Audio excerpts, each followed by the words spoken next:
Olá pessoal, sejam bem-vindos mais uma vez ao Studio Network e ao curso preparatório Cisco CCNA. Aula de hoje, aula 6, sobre IPv6, ok? IPv6 é um conteúdo muito, mas muito vasto. Não é um protocolo novo, tá? Ele já está em operação.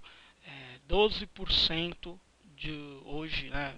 Pelo menos é um dado hoje aí do início de 2016, de cerca de 12% do tráfego de internet mundial já trafega em IPv6, ok?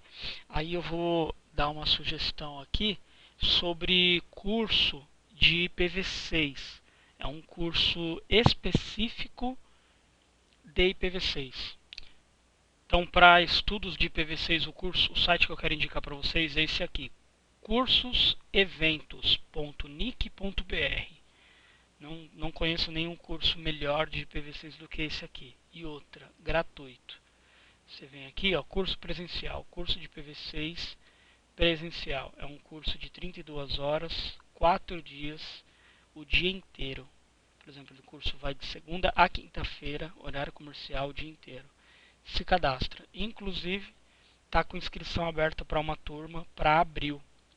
Tá? Eu faço menção dele também lá no meu blog, só você buscar lá como IPv6 lá no meu blog, studienetwork.net. Busca como IPv6, você vai ver lá que eu acabei de anunciar que ele está lá em aberto. Vai começar uma turma aí de 25 a 28 de abril de 2016.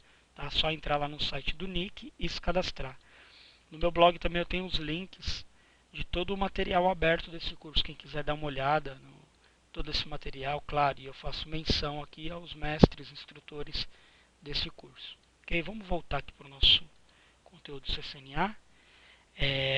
Como eu te disse, o IPv6 tem curso específico só para isso, então o conteúdo é muito vasto. E o que eu vou falar aqui no CCNA é muito básico, somente o que é exigido na prova. Porém, mesmo assim, eu vou acabar colocando algumas curiosidades. Tá? Então, algumas coisinhas a mais aqui que eu sei que não é conteúdo do CCNA, eu vou acabar passando um pouco mais rápido, mas eu não vou deixar de mencionar, porque eu sei que é importante. Então, primeira coisa, para a gente saber, existem órgãos em cada continente responsáveis pela gestão de endereço IP e números de sistema autônomos. Né? O número de sistemas autônomos são, por exemplo, cada operadora hoje no mundo ele tem um número de sistema autônomo. Cada operador é conhecido pelo seu próprio sistema autônomo. Não só operadoras, existem grandes empresas que também são detentoras de sistemas autônomos. Por exemplo, universidades, grandes bancos, grandes corporações, principalmente empresas de tecnologia, etc.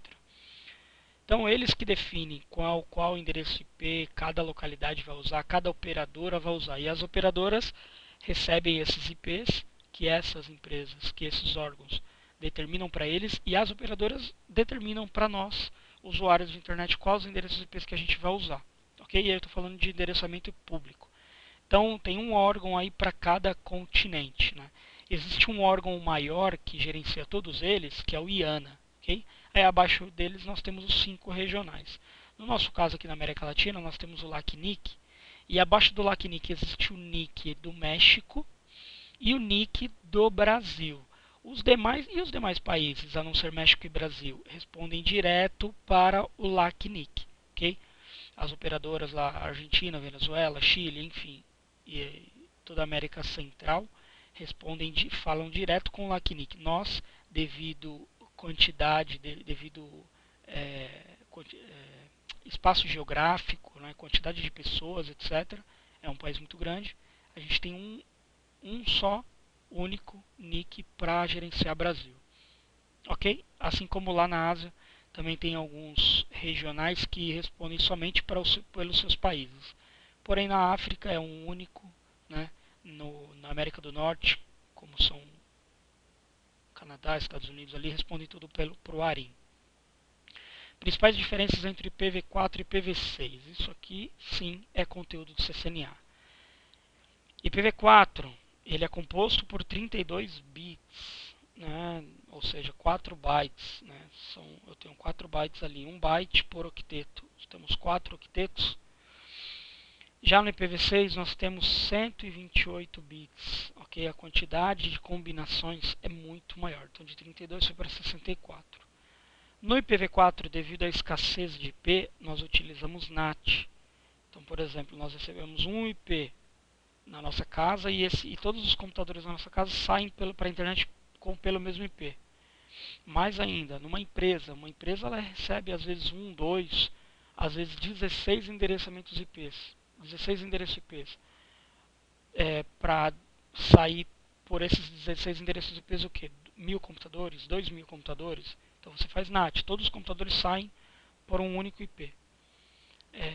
No IPv6 você não precisa usar NAT, porque a quantidade de endereço IP público que você vai receber vai ser suficiente.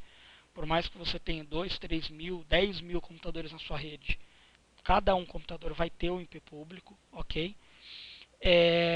E mesmo se você quiser usar, você não vai conseguir, porque não se utiliza NAT em IPv6, ok? Pergunta de prova, beleza? E aí o pessoal já faz aquela pergunta, poxa, mas todos os computadores da rede vão ter um endereço público? Vão ter. Ah, isso não é problema de segurança? Lógico que não. O NAT é um problema de segurança, tá? E aí eu não vou explicar aqui, porque senão eu vou entrar em outro assunto. Mas o NAT, sim, é um problema de segurança, tá? O NAT, na verdade, ele é uma solução paliativa que foi criada devido à escassez de IP. Mas ela dificulta aí a, a algumas aplicações funcionarem. Tem algumas aplicações que têm limitações para trabalhar em cima de NAT. Um exemplo básico aí é o VoIP. Tem alguns VoIPs, não são todos, tá? Mas tem alguns que você tem problema com o NAT. E aí o NAT ele é um limitador para isso. E fora que ele tira aí o conceito da neutralidade de rede, né? Da neutralidade de rede é um conceito aí de como a internet foi criada, ok? Então no IPv6 você não tem NAT. No IPv4, para você usar QoS, né, priorização do serviço, reserva de banda, você tem que usar aplicações acima para poder funcionar. Então, aplicações baseado em IP, baseado na porta, baseado em hash, baseado na aplicação, baseada até na camada 7, para poder fazer QoS. Com IPv6 você tem no cabeçalho você tem um campo incluso para QoS, ou seja, de forma nativa, ok? No IPv4 os pacotes podem ser fragmentados em vários roteadores. No IPv6 não, somente na origem, somente no computador. O que significa isso aqui? Lembra lá do MTU? Qual que é o MTU padrão? 1500 bytes, ou seja, um pacote ele pode ter no máximo até 1500 bytes. Só que existem alguns roteadores na internet que eles podem ter alterado o MTU das suas portas. Então, por exemplo, pode ter uma porta de um roteador na internet que pode estar 1400, o outro 1300 e assim por diante.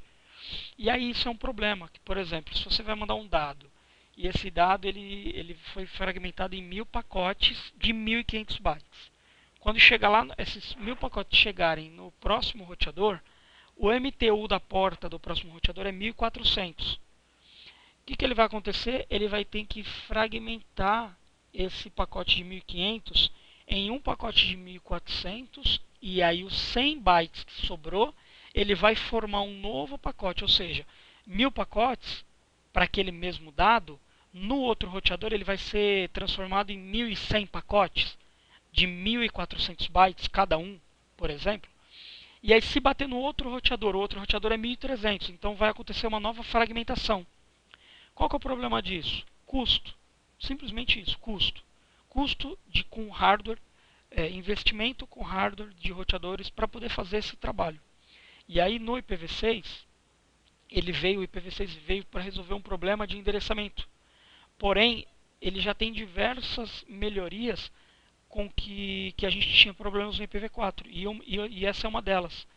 Então, a origem ela consegue descobrir qual que é o menor MTU que pode atravessar entre todos os switches de todos os roteadores até chegar ao destino, e ele já vai enviar os pacotes fragmentados baseado nesse caminho. Então, por exemplo, se no caminho ele sabe que tem um roteador que tem 1400, o outro 1450 e o outro é 1300, por exemplo, o menor é 1300. O próprio computador vai mandar todos os pacotes em 1300, ou seja, com o MTU com o menor MTU por todos os roteadores. um cara chamado MTU Path Discovery. Ele vai descobrir no caminho completo até chegar ao destino qual que é o roteador que possui o menor MTU configurado na porta. A partir do momento que ele descobrir, ele vai enviar, o computador vai enviar os pacotes já fragmentados. Então a fragmentação acontece somente na origem, diferente do IPv4 que ele acontece em todos os roteadores. IPv4, criptografia IPsec, opcional. No IPv6 eu já tenho possibilidade de colocar ele nativo lá no protocolo, ok? ARP, resoluções ARP, HARP e o IGMP do multicast. Essas funcionalidades continuam existindo no IPv6, porém você não tem mais esses protocolos para fazer isso. Todas essas funções foram agregadas dentro do único protocolo ICMP versão 6. Então o ICMP versão 6 ele vai desenvolver diversas tarefas, além daquela que você já conhece como ARP, né? Resolução de endereço. Eu tenho endereço IP, não tenho o MAC address, quero conhecer o MAC address. Quem vai fazer isso? O ICMP v6, não mais o ARP. IPv4 nós temos o tal do broadcast, para enviar pacotes para toda a rede, para descobrir, para procurar um determinado dispositivo. No IPv6 você não tem mais broadcast, tá? Ou nesse caso você vai usar multicast, você tem menos tráfego sujo na sua rede. Configuração de IP no IPv4 pode ser feita manualmente, ou seja, IP fixo, ou DHCP, né, IP dinâmico. No IPv6 você também tem a opção de IP fixo, manual, você também tem a opção de DHCP, que é o DHCP v6, e você tem uma terceira opção, que é o stateless. É uma opção de que podemos chamar de configuração dinâmica, ou seja, é uma configuração automática, só que você também não precisa de DHCP. Ela é feita através da porta do roteador. Então, por exemplo, imagine lá no IPv4, a porta do roteador 192.168.0.1. Ele manda para os computadores que entrarem nessa rede, eles vão fazer uma solicitação para o roteador vai falar, olha, o meu IP é 192.168.0.1 e a rede aqui é 192.168. O que o computador pegaria? O computador vai pegar um endereçamento dentro dessa mesma faixa e vai se autoconfigurar. Só que no IPv6, claro, eu só usei o 92.168 como um exemplo do IPv4, mas ele vai pegar um range IPv6, por exemplo, 2001, 2.2.1. O computador vai pegar um endereço daquela rede 2000 e vai se autoconfigurar, sem precisar a existência de um servidor DHCP.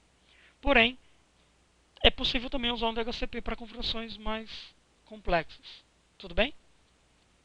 Para quem está acostumado a configurar DNS, sabe que um DNS, que você cria um registro de DNS para IPv4 é o tipo A. No IPv6 esse cara é chamado de Quad A. Ok? Beleza, esse aqui é o principal ali para o teu CCNA. E aí temos aí algumas outras coisas.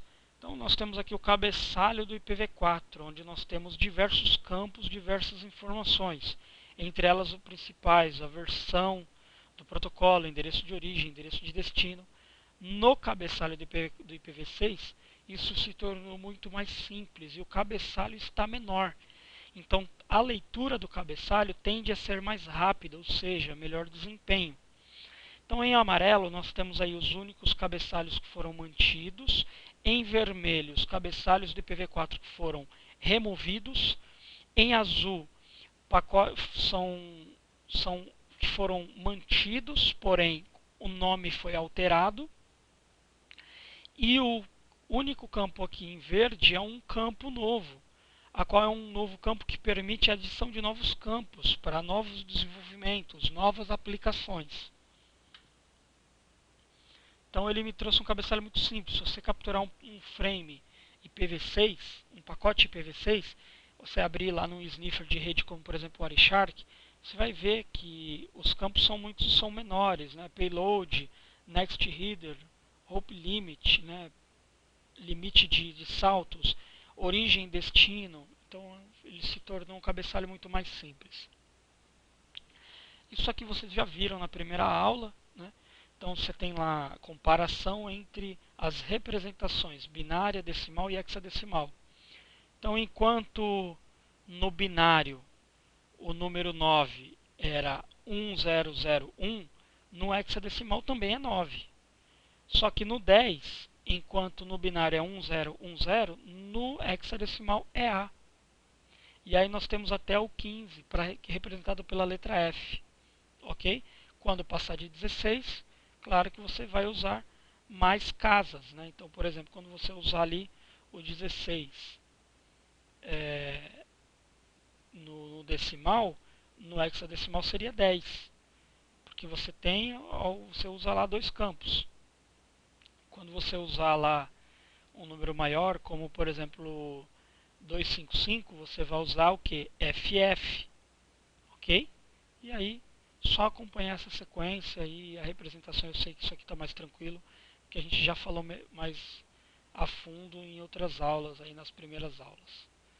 Representação hexadecimal do IPv6. São 8 blocos, cada bloco com 4 caracteres hexadecimal, utilizando números de 0 a 9 e letras de A a F. Ok? Então isso aqui é mais curiosidade, né? Mas, por exemplo, cada cliente que tem um link de internet lá no domiciliar, por exemplo, recebe na sua casa um endereço IP para sua casa. Ultimamente, celulares 3G nem estão recebendo IP público, estão recebendo um IP privado, porque a própria operadora está fazendo NAT, na própria nuvem dela.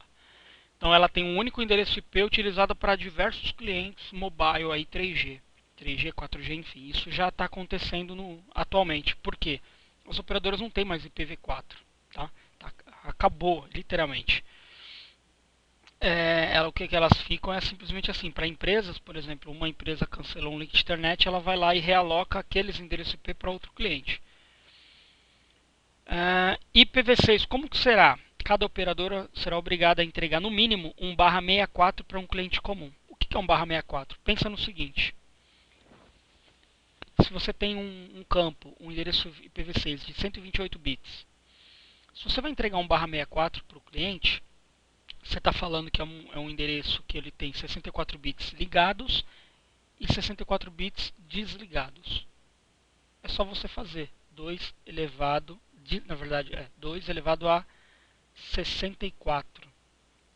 Você vai ter um número próximo de 18 quintilhões de endereços, ou seja, 1,8 bilhões de vezes o necessário para atender a demanda de IP mundial.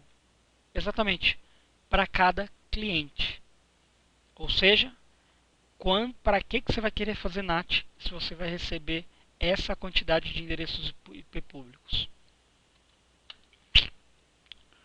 Comparativo IPv4, você tem ali aproximadamente 4,3 bilhões de endereços. Com o IPv6, com o campo completo, esse número chega a 341 decilhões. E aí tem algumas casas aqui para você acompanhar o que significa esse 1 decilhões. Então você está aqui, né?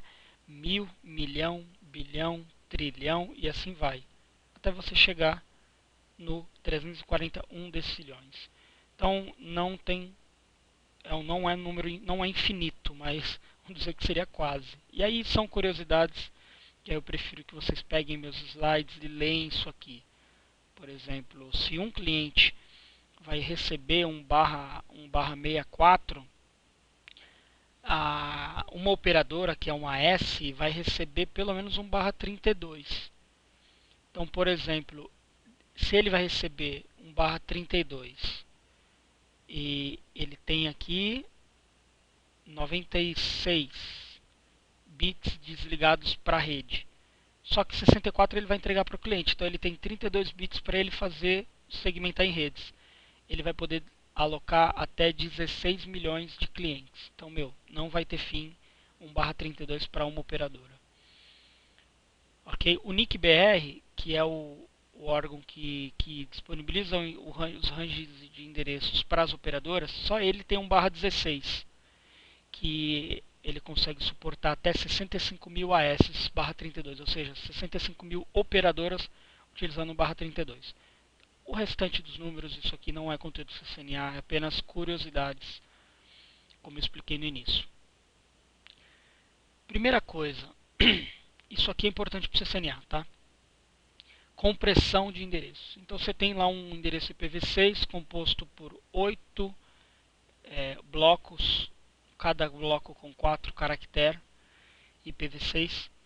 E aí você pode fazer algumas compactações. A primeira compactação que você pode fazer nesse caso aqui, quando você tem um bloco de zeros, você pode omitir esse bloco para 2 pontos, 2 pontos. O que o sistema computacional vai fazer? O que a placa de rede vai fazer? Ele vai olhar aqui, eu tenho 1, 2, 3, 4, 5, 6. 6 blocos. Está faltando 2. Ah, mas aqui eu tenho 2 pontos, 2 pontos. Então os dois que estão faltando, ele sabe que eles estão aqui no meio. E que obrigatoriamente é tudo zero. E esses outros dois aqui, eu não poderia fazer o mesmo? Não, eu só posso fazer apenas uma vez. Mas o que eu posso fazer ao invés para ajudar? Eu posso colocar, ao invés de omitir completamente, eu posso colocar um zero.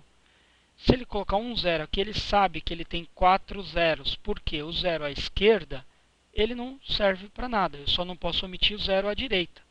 Mas o zero à esquerda eu posso omitir. Ok?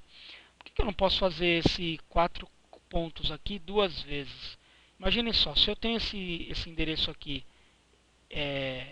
os dois blocos aqui, ao invés de 0, 0, 4 pontos aqui, 4 pontos aqui. Como que eu vou saber que eu tenho 2 blocos omitidos aqui, 2 aqui?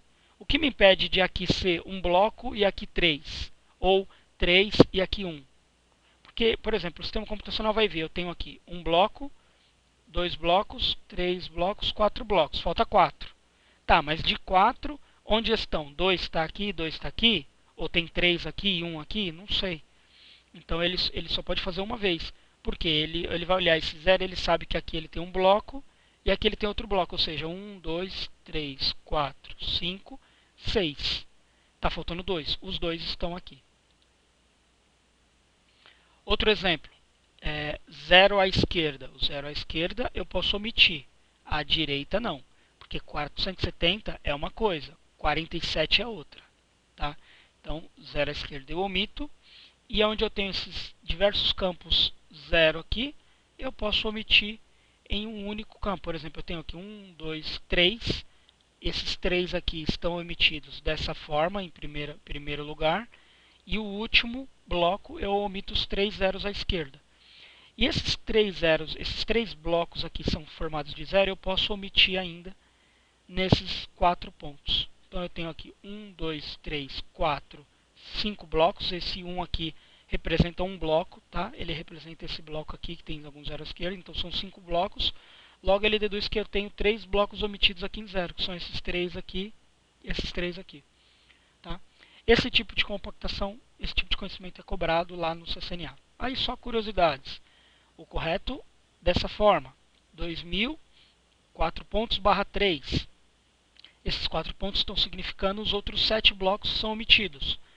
Está errado eu colocar 2000 barra 3 e omitir os 4 pontos. Também está errado eu omitir 0 à direita. Né? Então aqui algumas alternativas incorretas. Está errado eu omitir o barra, eu tenho que colocar o barra. Né? Esse barra 32, barra 64, barra 26, ele tem o mesmo objetivo que a máscara de rede, que é o que? Ela fala onde a rede começa, onde a rede termina, onde é rede e onde é host. Porém, ele não é chamado de máscara de rede, tá? Você não tem esse nome aqui por máscara, você tem o nome aqui de prefixo, tudo bem? Tipos de endereços IPs, isso aqui é importante para a sua prova de CCNA. Então você tem lá no seu IPv4 unicast, multicast e broadcast. Tudo bem?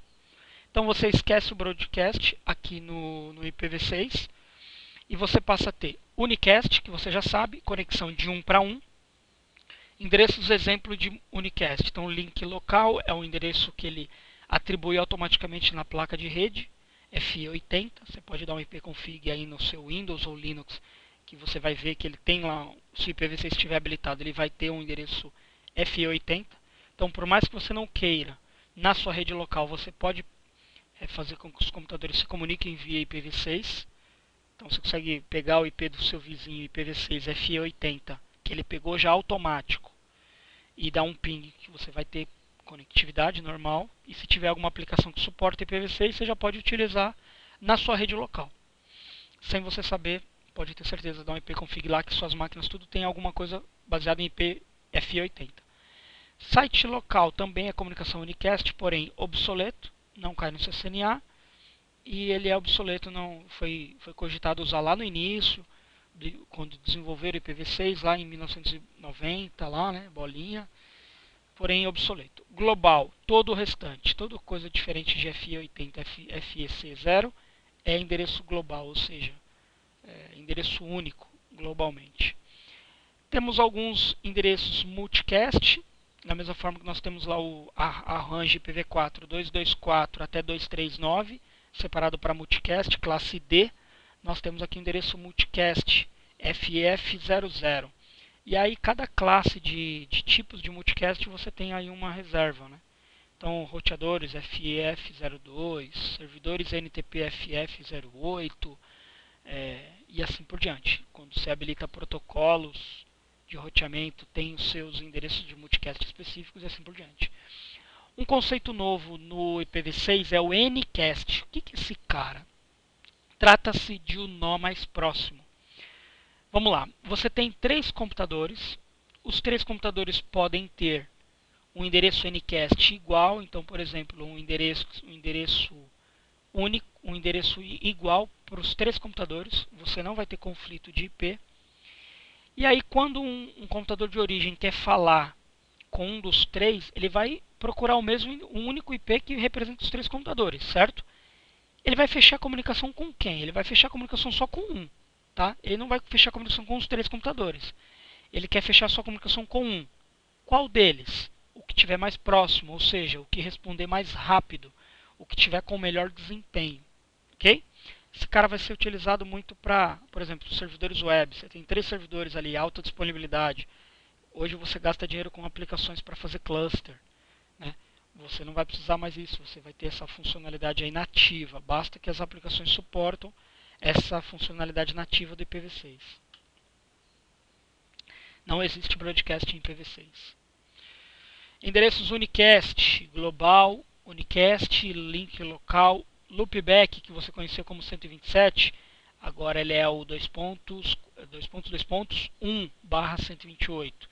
Antes você tinha um bloco /8 inteiro perdido, né? O 127/8 ele está perdido só para loopback. Aqui você tem um único endereço /28. É como se fosse um único endereço /32 do IPv4. Ok? Os demais aqui não são importantes para o CCNA. Então, para o CCNA, um resumo, link local, usado apenas na rede local, não roteável, tá? Faz parte do range FE80, que eu já falei para vocês. E unique local, similar ao IPv4, né? Ele é roteável, porém apenas na rede interna. É o range FC00/7. Ele vai do FC00 até FDFF. É um range aí utilizado para localmente. É o cara que substitui lá os IPs RFC 1918 do IPv4, né? O 19268, 10/8 e o 17231, 17216/12, ok? Global e unicast, os endereços públicos, ok? Similar ao endereço público, roteável na internet, podendo ser estático ou dinâmico. Já te adianto que é o 2000/3. Ele vai de 2000 até 3999. Tem um outro slide na frente. IPv4 Embedded, não abordado no CCNA, devido a ser muito conteúdo, eu nem vou citar esse cara. Então, link local, não roteável na internet, FE80. Ele usa os primeiros 10 bits, obrigatoriamente. Os primeiros 10 bits tem que ser 11111010, que é o FE80/10. Aí você vai ter 54 bits para você poder fazer as suas subredes. Então imagina, 2 elevado a 54. É a resposta, 2 elevado a 54, se você quiser fazer esse cálculo aí e dar um pause no vídeo, Pode fazer 2 elevado a 54. É a quantidade de sub-redes que você vai poder fazer no seu computador. O restante barra 64 é o interface ID, que a gente já vai falar o que é esse cara. Exemplo de um link local.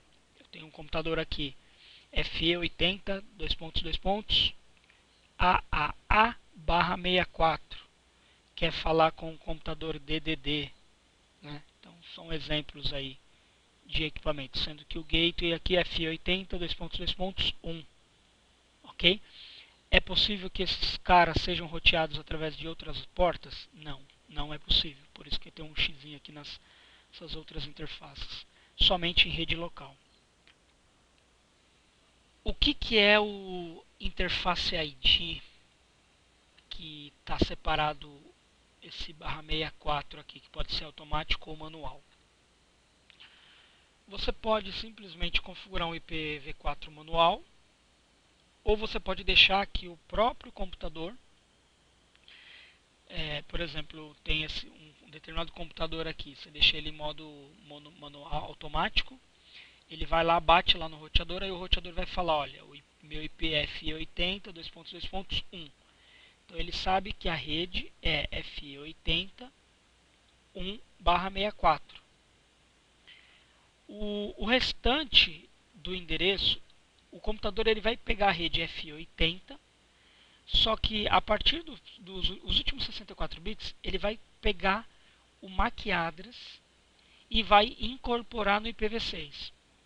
Mas o MAC address não tem 64 bits, Alex. Só tem 48, não tem problema. O que ele vai fazer?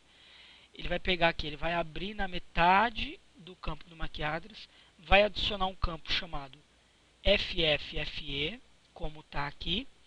E depois que ele incluiu esse FFFE, agora ele tem 64 bits.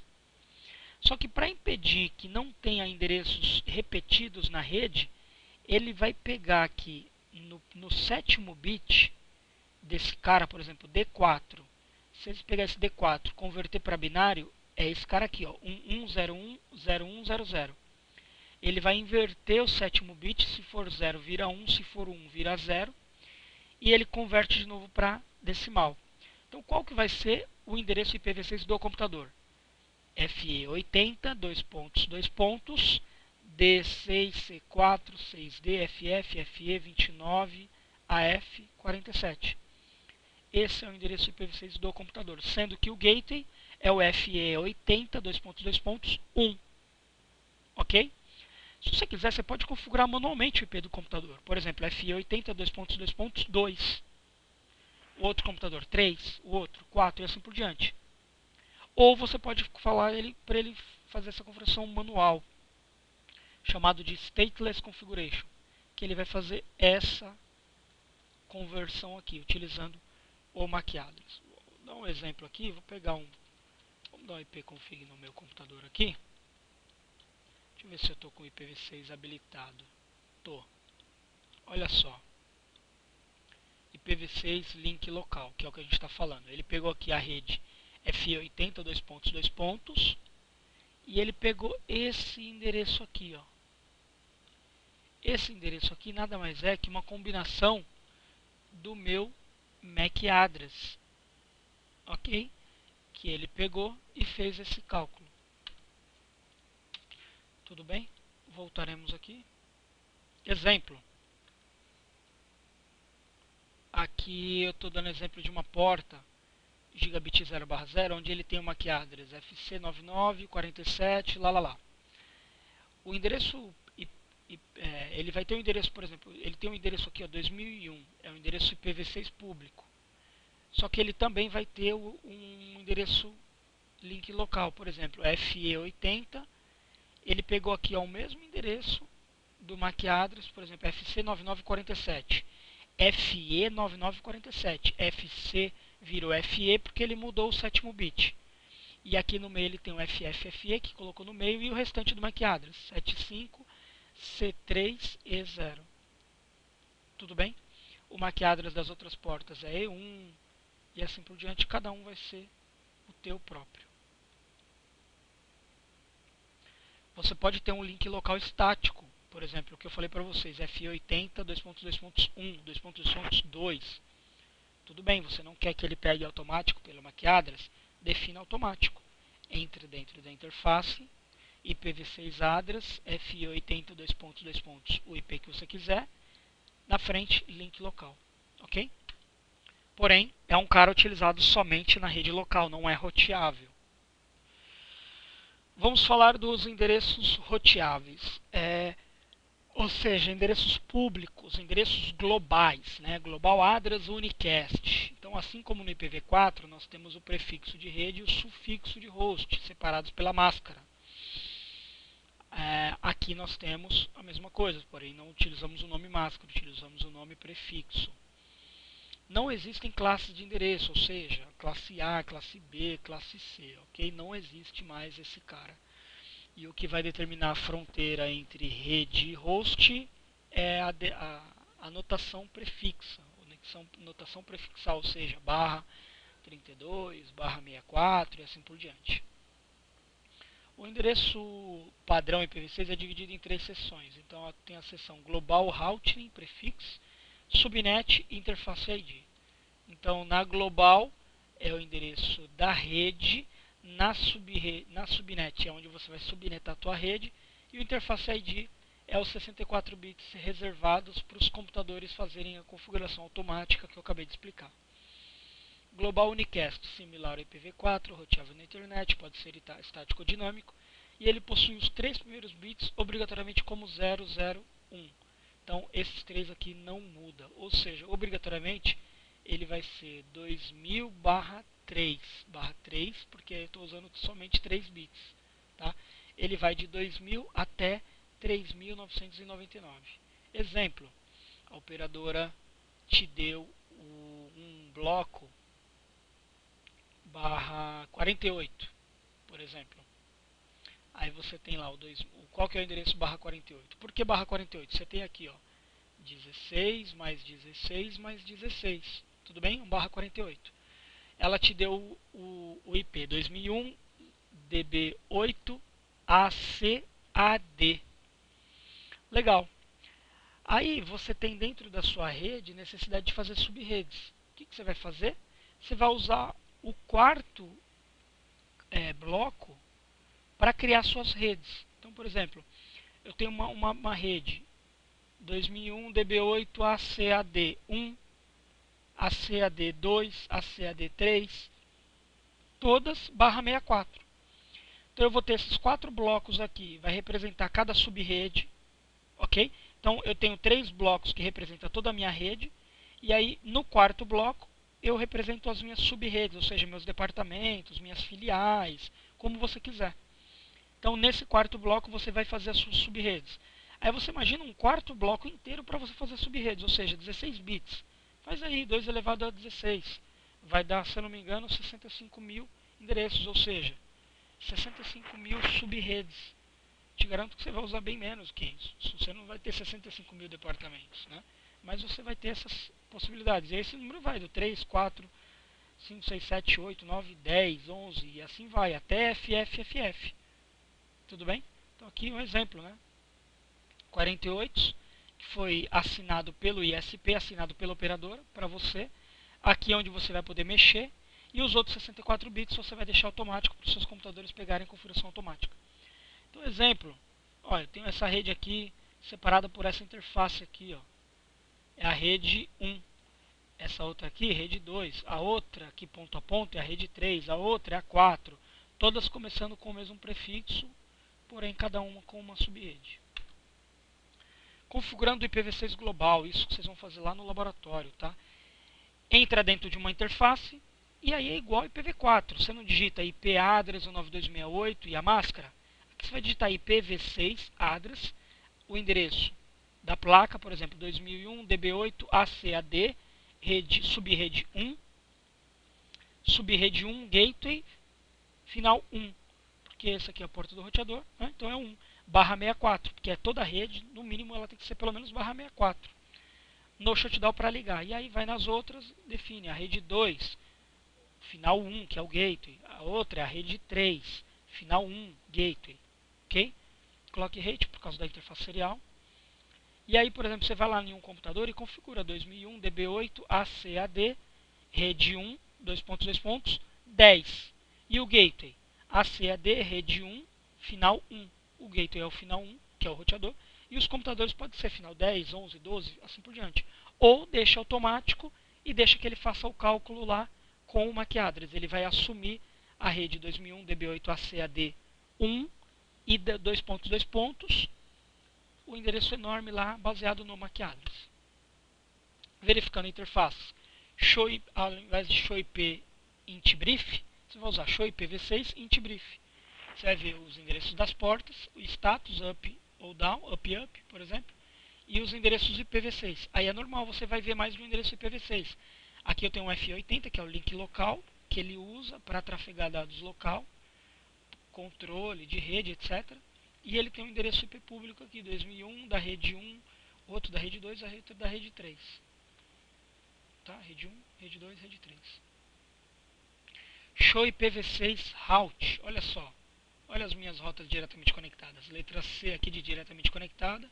E eu tenho as minhas redes aqui, ó, 2001, DB8, 1, conectada na Giga 00. A rede ACAD2, conectada na 01. Rede 3, conectada na serial. Ok? E aí aqui, galera, é mais curiosidade. Mas isso aqui é o que eu acabei de falar para vocês. Configuração dinâmica de IPv6. Né? Stateless Address Auto Configuration. É um método que permite que um roteador IPv6 distribua dinamicamente IP para qualquer dispositivo. O que o computador vai fazer? O computador vai receber essa informação chamada de mensagem RA, Router Advertisement, que ele utiliza o ICMPv6. Ele pega o prefixo que está configurado no roteador e ele se autoconfigura utilizando o MAC address. Através do Interface ID, do EUI64 que eu acabei de explicar nos slides anteriores. O servidor do DHCP-V6 não se faz necessário. Então o computador manda um router solicitation pedindo o endereço IPv6. O roteador manda um router advertisement falando, ó, tá aqui o meu prefixo. Use ele como default gateway. Ele vai pegar, vai criar o endereço de rede dele, ele sabe o endereço da rede e os outros /64, os primeiros /64 ele vai pegar igual do roteador e os outros /64 ele vai completar com o MAC address. Você pode usar também uma configuração completa, Stateful DHCP, que é o que? O computador vai lá, pede, faz um router solicitation para o roteador, só que no roteador você configurou para ele encaminhar para o servidor DHCP. Ó, eu tenho um DHCP V6, não sou eu que vou te mandar IP não, vai ser o DHCP. Aí ele manda para o DHCP, ele delega isso para o DHCP. O DHCP devolve a informação com o IP. E aí o computador faz um request para o DHCP e o DHCP responde qual IPv6 que ele vai ter que pegar. E aí você configura no DHCP o IP que você quiser.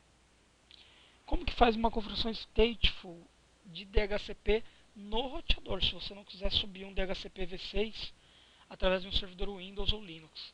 Tá aqui. É semelhante ao DHCP V4. Tá? Se eu não me engano, a gente não fez ainda DHCP de IPv4. Então, deixa para quando a gente fazer e depois vocês podem fazer no laboratório de vocês um DHCP V6. Está aqui a configuração de exemplo.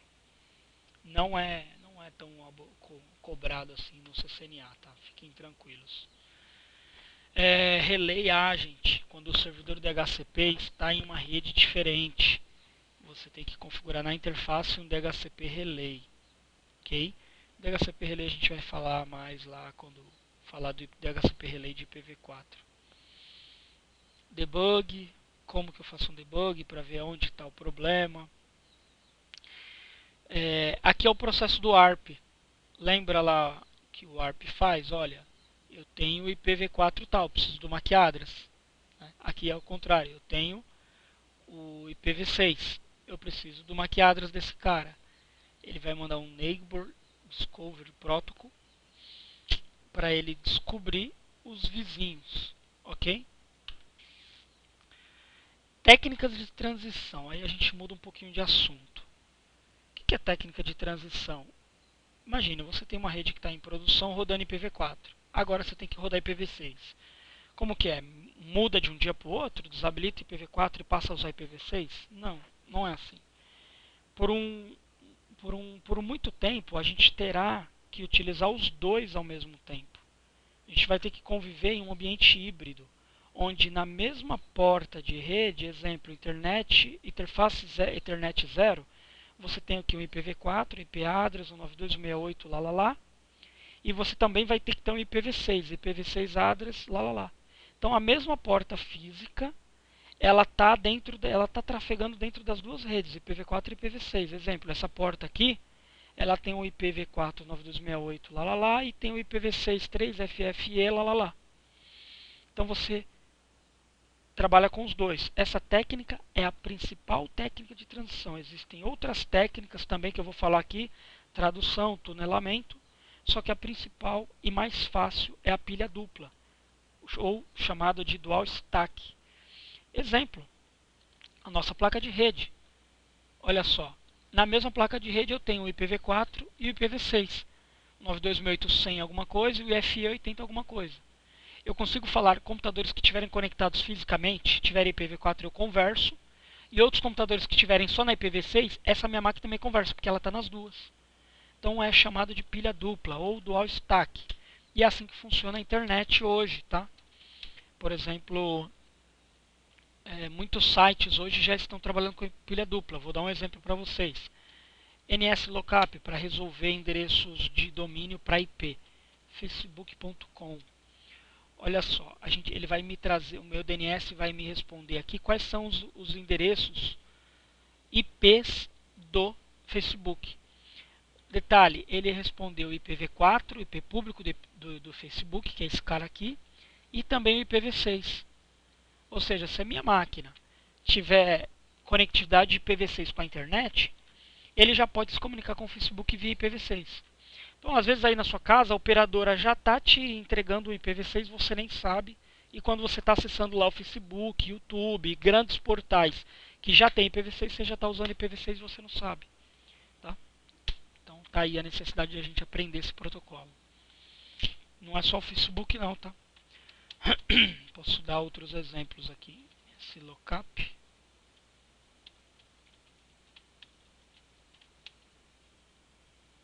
Digitei errado ali. youtube.com. Olha só, 216 é o IPv4 e o 2008.00. Lembra que eu falei que o IP público é o range 2000/3? Ele vai de 2000 até 3.999. 3.999. Olha só, o YouTube está com 2.800. O Facebook está com 2A03. Está dentro do range, entre 2.000 até 3.999. Outro exemplo, Terra. Não recordo se o Terra está com IPv6. Se eu não me engano tá. Já tá. 2604. Tá? Ok? Como que eu faço para saber se eu tenho já IPv6? Se a minha operadora está me entregando IPv6? IPv6.br é um site lá do NIC.br que ele vai te falar se você tem conectividade IPv4 e IPv6. Então aqui ele está carregando. Esse site tem muito mais informações sobre IPv6, tem o livro de IPv6 gratuito em PDF, laboratórios para você fazer em IPv6. E aí vamos só aguardar aqui esse teste concluir. Olha lá, ele já falou que eu não tenho IPv6. Ele está falando que eu não tenho IPv4 porque eu estou usando o NAT. Né? Mas por quê? O IPv6 não tem NAT. Então se eu tivesse IPv6 já me falaria aqui. Então ele fala que eu não tenho IPv4 porque eu estou usando o NAT. Tudo bem? Então, se você tiver um computador com IPv6, lá você pode usar esse carinha aqui para testar, ver se você tem IPv6 ou não. Existem outras técnicas também que operadoras podem usar, né? Não é o ideal, mas tem operadoras já usando, que é, por exemplo, tunelamento. Permite redes IPv6 se comunicarem através de uma rede IPv4. Então, eu tenho aqui uma rede IPv6, essa rede só fala IPv6, ela não é dual stack. Tá? Only IPv6 e essa outra rede aqui também IPv6, só que no meio eu tenho uma rede IPv4, a internet. Você cria um túnel E esses roteadores aqui eles são dual stack. Ele tem uma porta na rede IPv6 e uma porta na rede IPv4. Então ele vai pegar esse pacote, ele vai tunelar essa rede IPv4 e depois vai voltar a ser IPv6 aqui do outro lado. Tem uma outra chamada também de tradução, né, que parece que é como se fosse um NAT, né? NAT64. O que é NAT64? NAT64 é o 6 para 4. Você tem um endereço IPv6, ele faz um NAT para um endereço IPv4. Tá? Um NAT64. Existe também o NAT46, que é o inverso. Ele pega um endereço IPv4 e converte para o IPv6. Tanto tunelamento como tradução são técnicas de transições aí alternativas ao dual stack, que é o principal, pilha dupla, que é o que é cobrado no CCNA. Curiosidades, tunnelbroker.net. Sabe o que você pode fazer nesse site aqui? Eles te emprestam um endereço IPv6, você instala um aplicativozinho no seu computador e você consegue configurar um IPv6 na sua máquina. Tá? E você consegue fazer alguns testes, algumas brincadeiras aí. Tá? Então dá uma olhada lá na internet, tem bastante tutorial como que você faz aí o tal do Tunnel Broker. Roteamento IPv6 não muda, tá? Não muda. Eu estou aqui no R1, tudo bem? Aí eu tenho a rede aqui diretamente conectada à rede 2, a rede 4 e a rede 5. Tá vendo aqui? Ó, todas são 2001 DB8 ACAD, todas. Só que o quarto octeto é a minha subrede. Então eu tenho a rede 2, rede 5 e a rede 4. Aí atrás desses roteadores aqui R1 eu tenho a rede 1 e eu tenho a rede 3.